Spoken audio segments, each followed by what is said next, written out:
Hello students, आज हम बात करेंगे हीट के बारे में।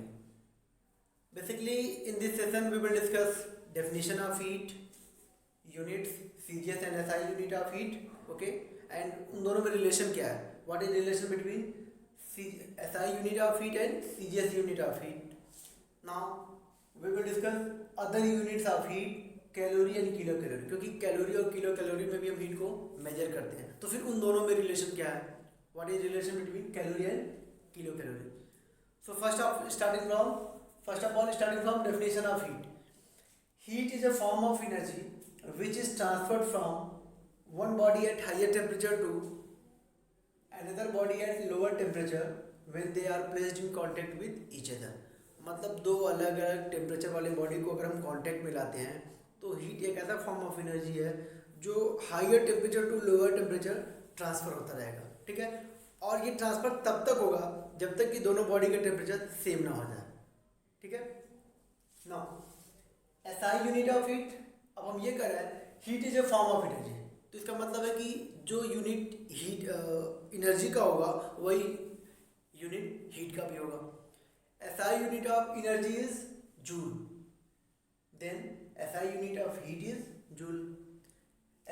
CGS unit of energy is erg, so CGS unit of heat is erg. तो ये हो गया SI unit joule, CGS unit erg. Now what is relation between CGS and SI unit of heat? 1 joule equals 10 to the power 7 अर्ग। अब ये relation कैसे है इसको भी देखते हैं। 1 joule equals 10 to the power 7 अर्ग, ये कैसे आया? Now you know 1 joule means 1 kilogram square meter per square second, okay, 1 kilogram meter square per second square। now ये क्या है? Kilogram mass in SI system. अब इसको हमको पहले सीजीएस में कन्वर्ट करना होगा, then we have to multiply 1000, okay. अब ये हो गया ग्राम में। Now metre length is measured in metre in SI system, तो जैसे ही हम उसको सीजीएस में लिखेंगे ये क्या हो जाएगा 100 सेंटीमीटर हो जाएगा, और ये स्क्वायर है डिवाइडेड बाई स्क्वायर, सेकेंड तो दोनों में, चाहे वो सीजीएस सिस्टम हो या एसआई सिस्टम हो, दोनों में टाइम को हम सेकेंड में मेजर करते हैं। Now 1 joule equals 10 to the power 3 gram into 10 to the power 4, 100 into 100 centimeter square per second square.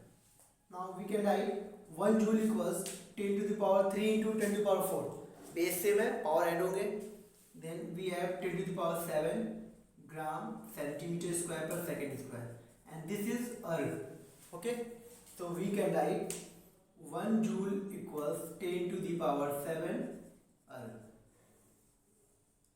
बहुत सारे एग्जाम में आपको relation between newton and dyne 10 to the power 5, या तो ये या फिर ये relation 1 joule equals 10 to the power 7 अर्ग, इजीली आपको देखने को एग्जाम में मिल सकता है, okay.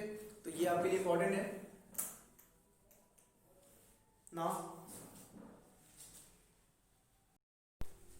Now other units of heat are calorie and kilo calorie. अब इसका मतलब ये हुआ कि हम हीट को इन दोनों यूनिट्स के अलावा कैलोरी और किलो कैलोरी में भी मेजर करते हैं, तो फिर इन दोनों में रिलेशन क्या होगा? 1 किलो कैलोरी इक्वल्स 1000 कैलोरीज। फिर इसके अलावा एक रिलेशन और लिखा हुआ है 1 कैलोरी इक्वल्स 4.186 जूल, जिसको हम 4.2 जूल भी लिख सकते हैं। अगर हम 4.186 जूल लेते हैं 1 कैलोरी में, तो फिर 1 किलो कैलोरी में कितने जूल होंगे? अगर उसमें हम 1000 से मल्टीप्लाई कर देंगे तो वो हो जाएगा 4186 जूल। इसी तरीके से अगर हम 1 कैलोरी में 4.2 जूल लेते हैं, तो फिर जब 1 किलो कैलोरी लेंगे तो उसमें 1000 से मल्टीप्लाई कर देंगे, तो फिर क्या हो जाएगा 4.2 into 1000, then we have 4200 joule. तो इस तरीके से हीट को जूल, अर्ग, कैलोरी और किलो कैलोरी में मेजर कर सकते हैं, okay. Thank you so much.